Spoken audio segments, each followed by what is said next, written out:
Ram Singh NCR के तीसरे episode में आज हम आए हैं श्री दादे महाराज मंदिर, क्योंकि ये मेरे कुल देवता का मंदिर भी है। यहाँ की कहानी सुनकर ही मैं बड़ा हुआ। तो ये बात है करीब सन 750 की। यहाँ आपको दर्शन मिलेंगे एक ऐसे पत्थर के जिसे प्रभु श्री राम ने आशीर्वाद दिया था। मैं अपने बचपन में भी अपनी दादी के साथ आता था।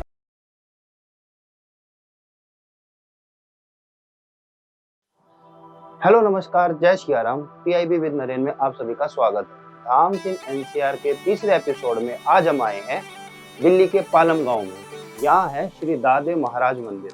ये मंदिर 1250 साल पुराना है। इस मंदिर की नींव जाट समुदाय ने रखी थी और आज भी जाट समुदाय ही इसकी देखरेख करता है। क्योंकि ये मेरे कुल देवता का मंदिर भी है, तो यहाँ की जानकारी मैं आपको अच्छे से दे पाऊंगा, क्योंकि यहाँ की कहानी सुनकर ही मैं बड़ा हुआ।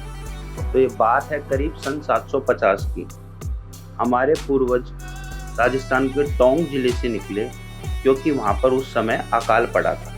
तो उन्होंने अपने कुल गुरु श्री दादे महाराज से प्रार्थना की कि आप हमें रास्ता दिखाएं और बताएं हमें किस जगह जाना चाहिए जहाँ पे हम इस अकाल से मुक्ति पा सकें। तो उन्होंने एक शिला को अपना आशीर्वाद दिया और कहा कि जहाँ ये शिला गिर जाएगी उसी के आसपास आप अपना गांव बसा सकते हैं। तो यह शिला वो अब एक बैलगाड़ी में रखकर चले।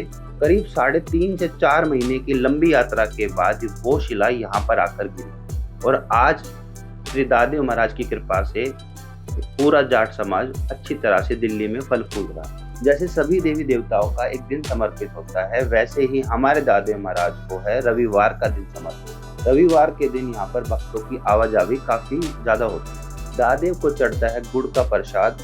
मैं अपने बचपन में भी अपनी दादी के साथ आता था और यहाँ पर गुड़ का प्रसाद बांटते थे। समय के चलते गुड़ का प्रसाद लड्डू और बर्फी में बदल चुका है, लेकिन आज भी मान्यता यही है, अगर आपकी कोई मन्नत पूरी होती है तो उसके बाद आपको गुड़ की पूरी भेली आपको बांटनी पड़ती है। हर दशहरे को श्री दादे महाराज का जन्म दिवस बनाया जाता है। उस दिन गाजे बाजे के साथ कई तरह की झांकियां भी निकलती हैं और बहुत बड़ा भंडारा भी होता है। तो दशहरे का दिन हमारे लिए काफी खास है। इस मंदिर में सभी देवी देवताओं को स्थान दिया गया है, तो आपको सभी देवी देवताओं के दर्शन मिलेंगे। यहाँ आपको दर्शन मिलेंगे ऐसे पत्थर के जिसे प्रभु श्री राम ने आशीर्वाद दिया था। यहाँ है तैर का पत्थर जो राम सेतु से लाया गया। यहाँ पर जोड़ हुआ करता, मतलब कि मट्टी निकालते थे और ये प्रथा होती थी कि दादे पे धोख खाने के बाद यहाँ से मट्टी निकालनी थी 7 बार। अब वो प्रथा खत्म होगी धीरे धीरे, लेकिन फिर यहाँ पर एक खूब सुंदर महादेव की मूर्ति बना दी है, तो मैं आपको उनके दर्शन कराता हूँ।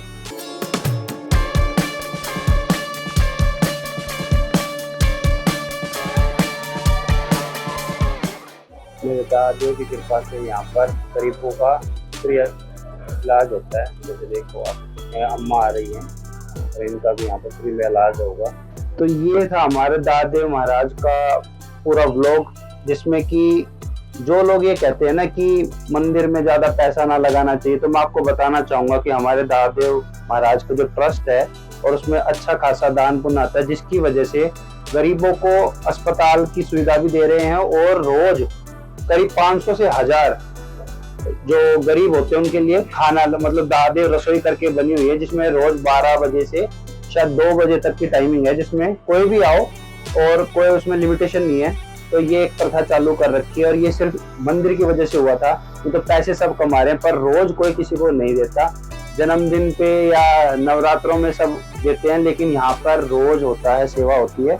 तो मैं इसलिए सपोर्ट करता हूँ अपने सनातन धर्म को। और जय श्री राम।